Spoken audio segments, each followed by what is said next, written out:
तो आपने मैकडोनल्ड्स या फिर स्टारबक्स के बारे में तो ज़रूर सुना होगा। यदि आप शहर में रहते हैं तो आपने ये स्टोर्स तो ज़रूर देखी होंगी। KFC हो गया, सबवे हो गया, एंड आपके माइंड में ये आया होगा यार मैकडोनल्ड्स यहाँ पर भी है। मैकडोनल्ड्स हमने उस एरिया में भी देखा था, KFC यहाँ पर भी हमने देखा था, KFC वहाँ पर भी हमने भी देखा था। ये सब जो सारी चीजें हैं ये फ्रेंचाइज बिजनेस पर काम करती है। देखिए अब हम समझे कि फ्रेंचाइज होती क्या है। जैसा कि आप जानते हैं कि ये जो बड़ी बड़ी कंपनीज होगी, स्विगी हो गया, जोमेटो हो गया, मैकडोनल्ड्स हो गया, ये जो इनका नाम है अपने आप में ही ब्रांड है। एंड ये जो सारी बड़ी बड़ी कंपनीज के फाउंडर हैं, इनके माइंडसेट में ये है कि वे चाहें कि जिस प्रकार से अभी लोगों को मटेरियल प्रोवाइड करा रहे हैं, सर्विस प्रोवाइड करा रहे हैं, ये स्टोर मल्टीपल कराया जाए, मल्टीपल एरियाओं में, मल्टीपल कंट्रीज में। तो जो लोग हमारे साथ जुड़ेंगे उनका जो रिस्क रहता है वो यहाँ पे बिल्कुल कम रहेगा। बिकॉज यहाँ पे हमारा जो कंपनी है ब्रांड बन चुका है, जिस रीजन से उसका बिजनेस जो है लॉस होने का चांसेस वो काफ़ी कम हो जाता है। एंड कंपनी के फाउंडर ये प्लानिंग करते हैं लोगों को ब्रांड नेम प्रोवाइड कराएंगे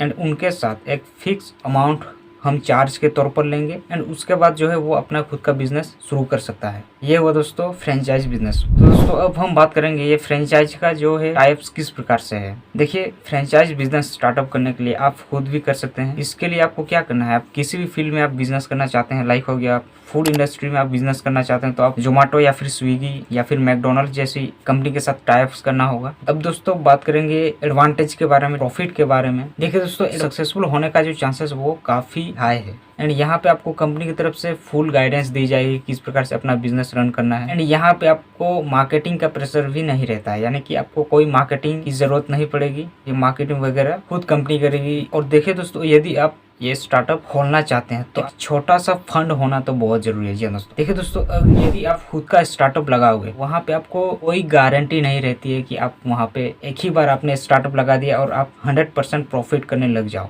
क्योंकि आपका कोई ब्रांड वैल्यू नहीं है। जबकि दोस्तों फ्रेंचाइज में आपको कंपनी की तरफ से पूरी गाइडेंस दी जाएगी, सक्सेस होने के चांसेस ज़्यादा रहने की वजह से यहाँ पे आपको फंड कंपनी को कुछ देना होता है। दोस्तों शुरुआत करने के लिए कंपनी की तरफ से कुछ एग्रीमेंट दिए जाएंगे आपको। एंड दोस्तों आप यदि एग्रीमेंट देखोगे तो वहाँ पे कुछ टर्म्स एंड कंडीशन दिए हुए रहते हैं। सबसे पहला जो है ट्रेडमार्क यूसेज। ट्रेडमार्क यूसेज ये है दोस्तों उस कंपनी का जो ब्रांड नेम है, लोगो से जो उस ट्रेडमार्क को आप यूज कर सकते हो, लाइक हो गया मैकडोनल्ड्स, जोमेटो, स्विगी, ये सब जो नेम है ट्रेडमार्क है। इसके बाद सेकंड ऑप्शन पे जो है फ्रेंचाइज लोकेशन। इस सेक्शन में दोस्तों आपको ये पता होनी चाहिए कि आप जिस भी लोकेशन में आप ब्रांच खोलने वाले हो उस लोकेशन में परमिशन है कि नहीं। सेकंड ऑप्शन में ये चीजें आपको ध्यान में रखनी होगी। एंड दोस्तों तीसरा जो है फ्रेंचाइज टर्म्स। इस सेक्शन में दोस्तों आपको ये देखना है कि आप जो एग्रीमेंट कर रहे हो कितने समय के लिए आप कर रहे हो, ये देखना होगा, यानी कि जो भी रूल्स है वो कितने समय के लिए है। जी हाँ दोस्तों, तो फोर्थ ऑप्शन में जो है